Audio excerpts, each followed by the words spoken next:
네, 한국 법원이 베트남 전쟁 당시 민간인 학살에 대한 대한민국의 책임을 최초로 인정을 하고 배상하라고 판결했습니다. 이번 판결의 핵심 쟁점과 의미는 무엇인지 원고 측 대리인단 중 한 분인 이선경 주심 변호사 모시고 이야기 나눠보겠습니다. 어서 오십시오.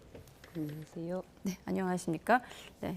이선경 주심 변호사, 그러니까 소송을 좀 주관하는 역할을 하고 계신 변호사님과 함께 하겠습니다.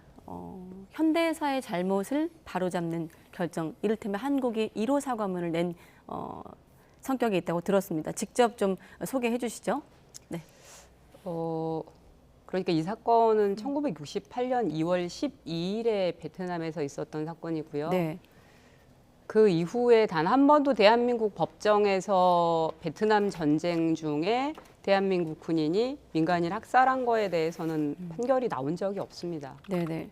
이 사건이 이제 첫 번째 판결문인 것이고, 네. 판결문에서 재판부가 아주 명시적으로 뭐라고 했냐면 대한민국 제2해병여단 1대대 1중대가 베트남 꽝남성 디엠바년 폭리마을에서 괴룡 1호 작전을 하던 중에 폭리마을에 살고 있던 원고와 그 가족을 살상했다라고 명시함으로써 이게 무슨 한 개인의 일탈 행위로 범죄가 저질러진 것이 아니고, 네. 한국 군인이 작전 중에 민간인을 집단적으로 학살했다는 것을 인정했다고 저희는 보고 있고요. 예.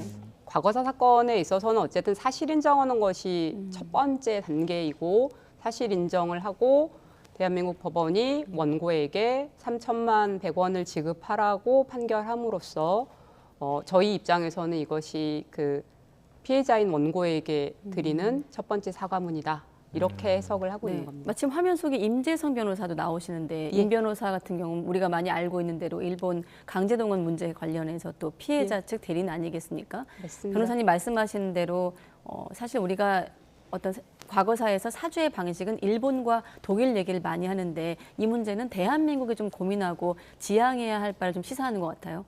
이번 판결은. 맞습니다. 이거는 저희가 변론 과정에서도 좀 말씀을 드리긴 했었는데, 네. 전쟁 범죄와 관련해서 이제 가장 저희가 대표적으로 비교를 했던 게 일본하고 독일이었습니다. 예. 전쟁 이후에 일본은 우리 위안부 피해자 문제나 강제동원 피해자 문제와 관련해서 단 한 번도 인정하지 않았죠. 그러니까 민간 차원에서 행한 일이고, 네. 국가가 관여한 바 없다라고 했고, 반면에 독일 같은 경우는 저희 다 알다시피 끊임없이 사죄와 참회를 계속하고 있습니다. 그래서 저희가 이제 마지막 변론할 때 재판부에다 얘기를 그런 식으로 변론을 했었습니다. 그러니까 가해국으로서 대한민국은 어떤 입장을 취할 것인지를 우리가 선택을 해야 되는 순간이다라고 말씀을 드렸었어요. 예. 예. 다시 지금 이번 판결에 대해서 조금 구체적으로 들어가 보겠습니다.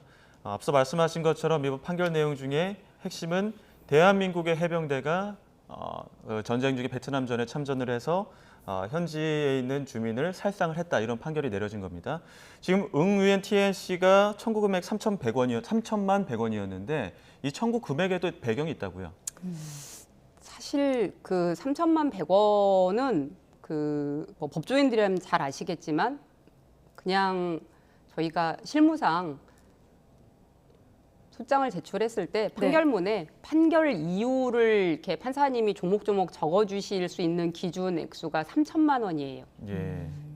그 이하의 금액을 청구하게 되면 네. 뭐 승소든 패소든 판결 이유가 쓰여지지 않습니다. 결론만 내려지는 네, 그래서 저희가 이제 3천만 100원을 청구를 한 거고, 네. 애초에 이 소송 자체가 뭐 가능한 많은 손해배상을 받고 이러는 게 아니라 역사적으로 이런 사실이 있었는가를 확인받는 것이 중점이었기 때문에 그런 식으로 이제 책정을 한 거죠. 그렇군요. 3천만 100원은 상징적인 좀 의미가 있는 그렇습니다. 판결문 내용을 좀 담기 위한 그런 내용이 좀 있었다, 배경이 있었다 설명해 주셨고, 자, 이번에는 3년여간의 소송에서 사실 뭐 55년간의 응어리를 3년간의 소송이 다 풀어낼 수 있겠습니까? 많은 이런 결과가 나왔기 때문에 여러 가지 의미가 있고, 또 다른 기사보다 좀 꼼꼼히 아무래도 보게 되더군요.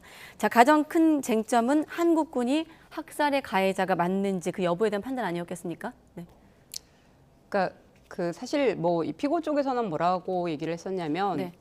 사건 당시 한국군은 그 현장에 없었다. 음. 네, 그 일중대는 거기 없었고 예. 다른 지역에 가 있었다라고 했었고 그 다음에 이제 두 번째는 그러면 거기에 있었던 가해자는 누구냐? 그건 한국군이 아니고 한국군 군복을 입고 한국군인 것처럼 위장한 베트공이었다라는 주장을 크게 했었습니다. 예. 네. 근데 결론적으로는 이것이 인정되지 않은 이유가 뭐냐면 그러니까 이 소송을 그냥 뭐 그 원고의 주장만 믿고 재판부가 받아들이신 건 아니고요. 예. 원고의 진술하고 부합하는 다른 증거들이 무수히 많이 있었던 건데 이제 원고의 진술 그다음에 당시 폭리마을에서 이제 살아남았던 생존자나 목격자들의 진술이 일치했어요. 근데 그건 뭐 피해자 쪽 진술이니까 믿을 수 없다고 할 수 있겠지만 네. 그것과 더불어서 뭐가 있었냐면 베트남 전쟁 당시 이제 베트남이 남과 북으로 나뉘어져 있었고 한국군은 남베트남하고 동맹을 맺었던 거잖아요. 이제 한국과 미국과 남베트남이 동맹을 맺었던 거고 북베트남하고 대치하고 있었던 건데 그때 동맹군이었던 남베트남 민병대의 진술이 있습니다. 예.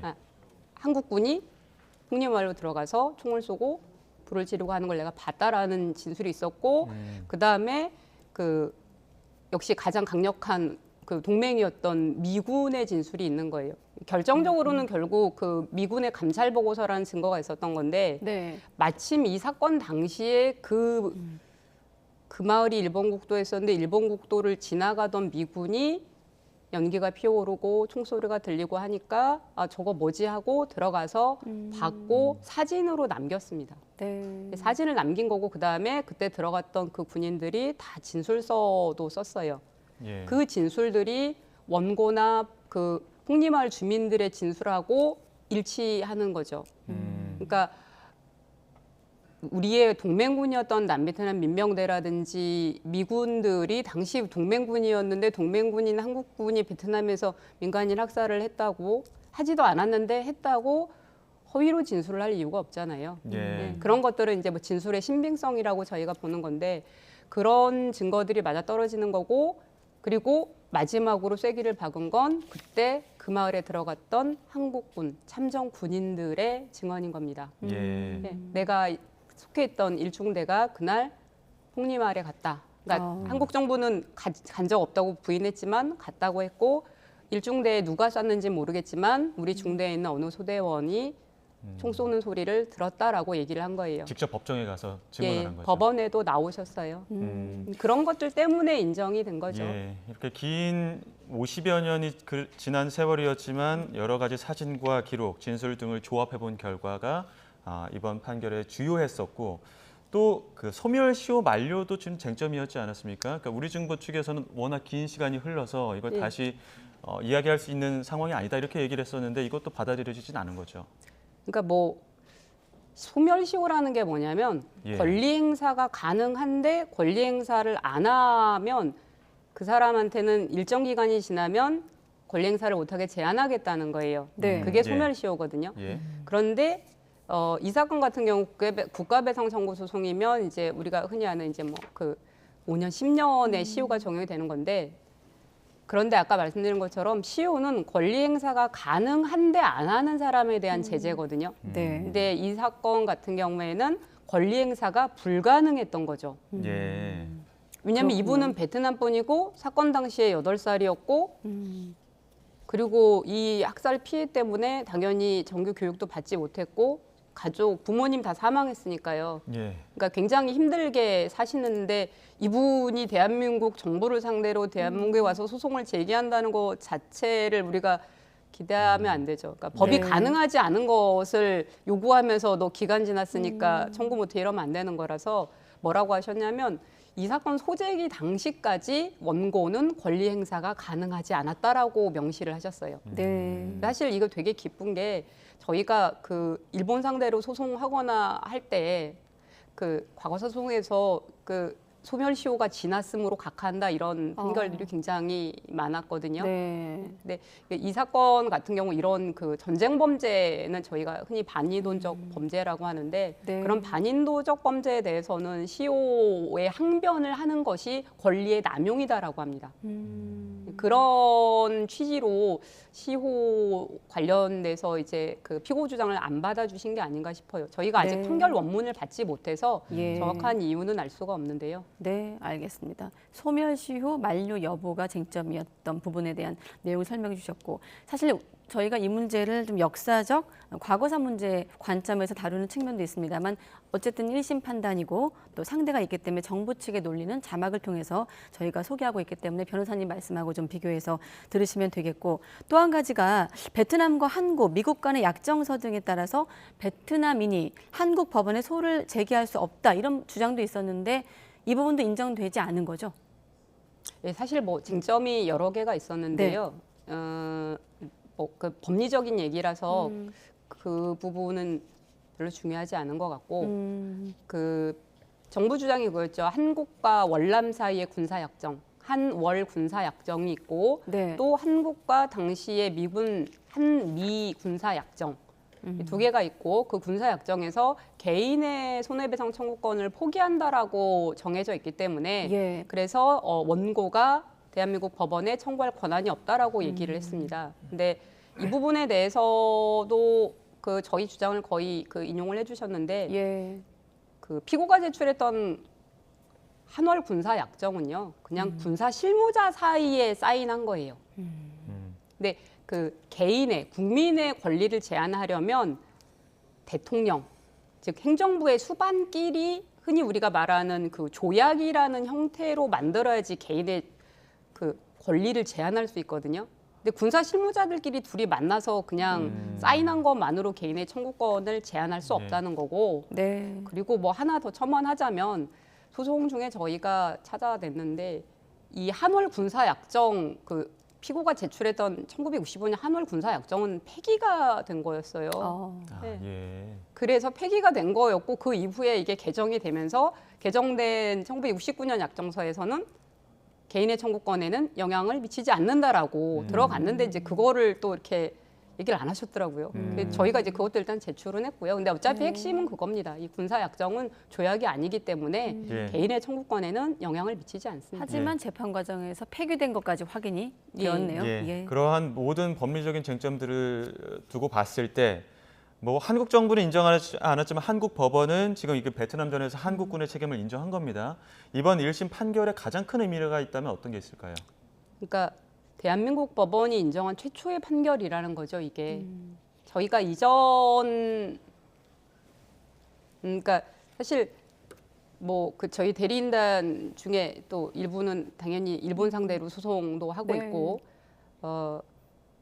그런데 이제 수십 년간 일본에서 이제 계속 이렇게 인정을 안 하고 있는데 대한민국 법원이 지금 첫 번째 소송에서 아주 명쾌하게 뭐라고 하셨냐면 명백한 불법 행위다라고 명시를 했어요. 네. 그리고 나머지 뭐 소멸시효 같은 이런 논리로 피해 가지도 않고 해서 저는 굉장히 역사적인 거고 그런 얘기를 하거든요. 이제 과거에 우리가 한 일이 아니라 우리 그 조상들이 한 거죠. 그분들이 과거에 우리 앞 세대가 한 일을 우리가 바꿀 수는 없거든요. 근데 우리 앞에 놓인 미래는 우리가 바꿀 수가 있는 거고요. 네. 그냥 저희가 뭐 이거는 잘못한 건 잘못한 거고 그거에 대해서 이제 깔끔하게 인정하고 사과할 건 사과하고 그렇게 하면 되는 건데 그 얘기를 저희가 계속 했었는데요. 그냥 이제 국적이 어디냐 인종이 뭐 어느 인종이냐랑 상관없이 전쟁 중에 군인이 민간인 죽이면 안 되는 거거든요. 예, 그게 어느 나라이든 상관이 없는 거고요. 그걸 네. 저희가 이제 뭐 보편적 정의다, 보편적 인권이다 이 얘기를 하는데 법원이 그걸 딱 먼저 세워주신 거고 저희는 이제 이런 거 보면 이제 대한민국의 국격이 되게 높아진다고 생각을 하고 네. 선진국이라고 생각을 해요. 대한민국이 선진국이기 때문에 이런 판결들을 딱 내릴 수 있는 거고 독일 국민들과 마찬가지인 예. 거죠. 이제 어디 가서도 저희는 뭐 대한민국 국민이라는 걸 굉장히 자랑스럽게 생각해도 되지 않나 네. 싶습니다. 자, 응우엔 티탄시. 앞서 변호사님이 방송 시작할 때 저희가 이제 들어가기 전에 응우엔 티탄이라고 이름도 좀 수정해 주셨거든요. T가 중간 이름이다. 사실 어떤 피해자 원고 측의 어떤 기본적인 좀 이해부터 해야 되지 않나 이런 말씀으로 좀 들렸는데 어떻습니까? 가장 중요한 질문인데 판결 내용이 궁금해서 지금에서야 하게 되었습니다. 응우엔 티탄시 당시 8살이었고 그때 가족들도 다 잃었고 55년 만에 승소를 했거든요. 자, 1심 판결 직후의 반응은 어땠습니까? 그러니까 뭐 너무너무 기쁘다고 하시죠. 그 전날부터 잠을 못 주무셨다고 하고요. 예. 그러니까 이분이 사실 그 얘기 많이 했었어요. 이렇게 꼭 물어보고 싶다고. 그날 왜 우리 집에 와서 왜 우리 가족을 죽였냐. 그걸 알고 싶은 거예요, 이분은. 이분은 뭐 괴룡이로 작전이 뭐고 뭐 아무것도 네. 모르죠. 8살이었으니까요. 그러니까 묻고 싶은 거죠. 당시 왼쪽 옆구리를 총에 맞아서 중상을 입었고 수술로 겨우 목숨을 건졌지만 지금까지 후유증을 겪고 있는 것으로 알고 있습니다. 이번 판결 이후 희생된 영혼들을 위로할 수 있다라는 반응까지 들었습니다. 예. 예, 또 이번 판결 이후에 뭐 주무부처인 국방부는 항소 여부도 뭐 검토한다 이렇게 이야기 나오고 있는데 향후 재판 과정도 남아 있는 겁니까? 항소할 걸로 저희는 사실 100% 예상하고 있고요. 예. 예, 뭐 대법원까지 가지 않을까 이렇게 예상하고 있습니다. 뭐 남아 있는 쟁점이 있는 겁니까? 아마 동일한 쟁점이 나올 것 같습니다. 이게 뭐 첫 번째는 한국군이 가해자가 아니었다. 네, 두 번째는 피해자가 민간인이 아니었다죠. 네. 피해자가 그러니까 베트공이거나 아니면 베트공의 협조자였기 때문에 따라서 그 전쟁 시에 교전 중에 적을 사살하는 건 이제 정당 행위라고 해서 위법하지 않다고 보잖아요. 이제 네. 그 주장을 할 것 같고 그다음에 또 역시 마찬가지로 소멸시효 주장을 할 것으로 보입니다. 네. 사실 베트남 여행을 가본 한국 국민들이라면 현지에 있는 현지인이나 가이드를 통해서 한 번쯤은 베트남과 우리의 어떤 아픈 역사에 대해서 들었고 마음의 짐이 있었던 것도 사실인데 국민 입장에서도 이번 판결로 여러 좀 시사점이 있습니다. 정부를 향해서도 또 국민들을 향해서도 여러 가지 좀 의미가 있는 판단인데 어떻습니까? 향후 유사한 살해 피해자들의 소송 제기도 잇따를 거다 이런 전망도 보도를 통해 확인되고 있는데 어떻게 전망하십니까? 그러니까 이제 저희가 모르는 소송이 잇따를 거라고 하니까 좀 당황스럽긴 한데요. 그러니까 그 소송이라고 하는 것은 법원에서 매우 엄격히 증명을 해야 되기 때문에 네. 그 아무나 쉽게 할 수 있는 게 아니고요. 예. 예, 저희가 하려고 했던 것도 마찬가지인데 이게 그 아까 말씀드린 것처럼 이 사건은 정말 다행스럽게도 사건 당일에 지나가던 미군이 들어가서 네. 사진을 찍고 그게 보고서로 남고 그게 이제 미군 그 문서 보관소에 있다가 기밀이 해제되면서 그게 다 이제 저희가 그 입수를 하게 되고 그래서 가능해졌던 거고요. 예. 이 소송을 저희가 준비하면서 사실은 이제 가능하면 원고가 여러 분이면 좋으니까 조금 더 모아서 하려고 했었어요. 근데 소송이라는 건 입증 자료가 충분하지 않으면 할 수 없는 거기 때문에 네. 그래서 이제 한 분을 겨우겨우 어렵사리 이렇게 원고로 모시게 됐었던 거고 예.